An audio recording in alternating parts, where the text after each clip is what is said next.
Jadi saya kaget kalau kemudian Anies Baswedan yang selama ini misalnya sering dikatakan transparan, dialogis, dan memang senang berbicara begitu ya, bahkan berdebat, lalu kemudian terkesan takut terhadap hak interpelasi yang harusnya bisa dimanfaatkan sebagai panggung untuk mendapatkan dukungan. Jadi jangan salahkan kalau kemudian ada yang berspekulasi dan makin yakin memang ada kejanggalan dalam pelaksanaan Formula E ini sehingga kemudian membuat beliau merasa tidak siap untuk menjelaskan atau memang tidak bisa menjelaskan sampai kemudian harus menggunakan logika kekuatan politik, oligarki tanda kutip untuk membungkam hak memberikan keterangan yang harusnya bisa dimanfaatkan.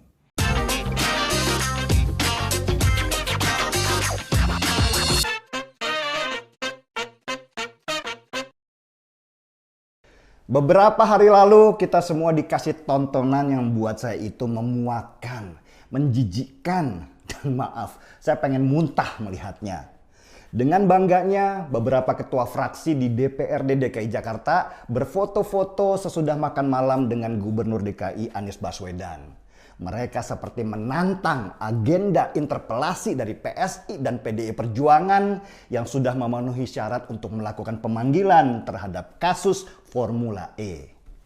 Interpelasi adalah hak bertanya anggota dewan kepada eksekutif berkaitan dengan kebijakan yang mereka lakukan yang dianggap menimbulkan pertanyaan di masyarakat. Itu hak untuk bertanya, bukan hak untuk menghakimi. Seharusnya eksekutif, dalam hal ini Gubernur DKI Jakarta Anies Baswedan, sudah menyiapkan jawaban-jawaban kalau dia memang tidak merasa bersalah. Tetapi bukannya menyiapkan jawaban, Anies malah membangun benteng pertahanan supaya interpelasi itu gagal dengan merekrut para ketua fraksi itu. Ketujuh fraksi itu, catat ya, dari Partai Gerindra, Demokrat, Nasdem, Golkar, PKS, PAN, dan PKB P3. Mereka semua bersekongkol untuk menggagalkan hak bertanya atau interpelasi yang diajukan oleh PDI Perjuangan dan Partai Solidaritas Indonesia. Ada apa? Ini yang jadi pertanyaan di kita semua. Apa yang dilakukan Anies Baswedan dan anggota-anggota dewan itu menghina logika berpikir kita semua. Bukankah seharusnya anggota dewan sebagai legislatif fungsinya adalah mengawasi apa yang dilakukan oleh Gubernur DKI sebagai eksekutif? Kalau si pengawas akhirnya bergandengan tangan dengan yang harusnya diawasi, bukankah ini semua adalah kesalahan besar dalam melaksanakan fungsi pengawasan?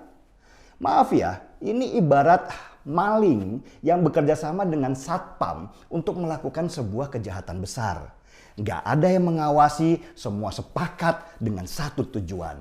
Jijik kan? Dan ini bisa-bisanya mereka pamerkan kemana-mana, seolah unjuk kekuatan kepada rakyat. Hei rakyat, kalian mau apa? Kami di sini yang berkuasa. Kalian diam saja. Kalian itu nggak tahu apa-apa.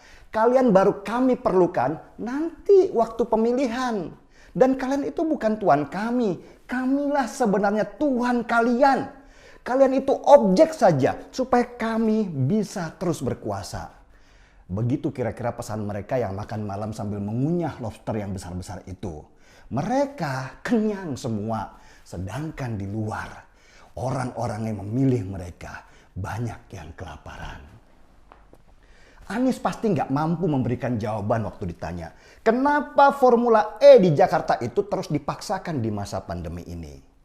Kalaupun dia kasih jawaban, dia akan menata kata dengan bicara bahwa tujuan Formula E ini untuk mengembalikan kembali pariwisata di Jakarta yang kemarin hancur kena pandemi.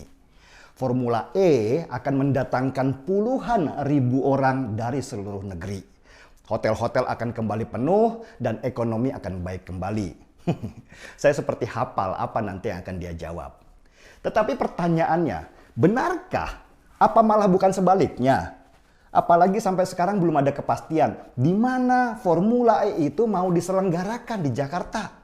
Yang kemarin rencananya mau bikin di Monas batal. Harus dicarikan tempat baru.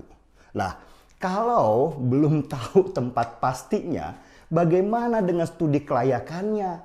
Kemarin sudah keluar duit sekitar 1 triliun rupiah. Sekarang harus keluar duit untuk bikin sirkuit baru berapa ratus miliar rupiah lagi. Terus gimana cara pengembaliannya? Sponsor, kata Anies.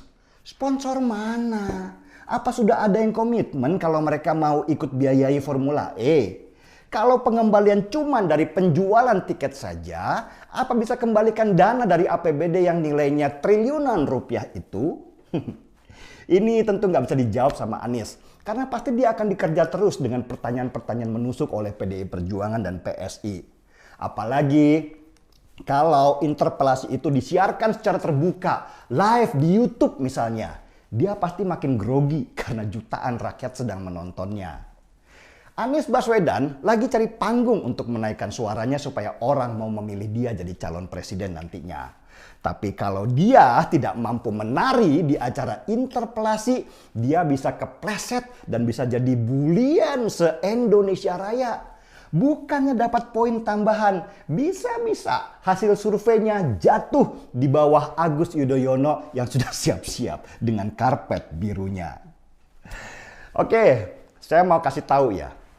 Kenapa Anies Baswedan memaksakan Formula E harus jalan terus dengan segala resikonya? Karena uang yang sudah dibayarkan pakai duit negara itu nggak bisa ditarik lagi. Kalau Formula E-nya nggak jadi, uang yang hampir 1 triliun rupiah itu hangus. Dan kalau itu hangus, itu akan jadi temuan yang akan merepotkan posisi Anies Baswedan. Dia harus pertanggungjawabkan dana APBD itu kepada negara. Surveinya bisa anjlok. Padahal untuk Formula E ini dia sudah dandan habis-habisan. Karena itulah dengan segala resiko meski harus tebar-tebar pesona, Anies ingin menggolkan Formula E ini dengan segala cara termasuk merangkul anggota-anggota dewan yang ada. Kalau nggak bisa dirangkul ya digertak. Pokoknya misinya tetap harus terlaksana. Anies Baswedan, saudara-saudara, sebenarnya panik banget. Formula E ini pertaruhan dia, hidup matinya dia, supaya orang tetap percaya pada dia. Karena itulah, walau buat kita drama makan malam dia dengan anggota dewan ini menjijikkan, politik kotor, mainnya kasar dan jorok, tetap harus dia lakukan. Kalau nggak gitu, dia bisa habis terjun ke dasar jurang. Dan Anies Baswedan ini nggak pintar, sungguh. Coba kalau Ahok yang selenggarakan Formula E, tentu bukan duit APBD yang dia pakai. Duitnya swasta, seperti ketika dia bangun jembatan Semanggi. Ada negosiasi supaya swasta ikut membangun negeri. Nah, kalau pakai duit swasta, kan negara jadi nggak dirugikan. Kalaupun Formula E akhirnya tidak jadi, swasta juga nggak rugi. Toh mereka sudah dapat dari sisi yang berbeda. Itu kan cuma 15% saja dari hasil yang swasta dapatkan. Jadi eksekutif seperti gubernur DKI itu harusnya bukan model santun doang atau seiman. Karena kepintaranlah yang diutamakan. Yang saya heran lagi, kemana ICW? Kemana BEM UI? Kemana para SJW yang setiap kali Jokowi keluarkan kebijakan mereka teriak-teriak seolah yang paling benar? Kenapa mereka itu diam saja melihat komedi politik di Jakarta? Apa sudah ikut kenyang juga makan lobster yang besar-besar? Ayo kawal terus masalah Formula ini. Jangan menyerah, jangan pernah berhenti bertanya. Komedi politik di Jakarta ini bikin jijik, bikin muntah. Dan saya jujur membayangkan gimana seandainya orang-orang ini kelak akan menguasai Indonesia. Hancur negara kita. Seruput kopinya.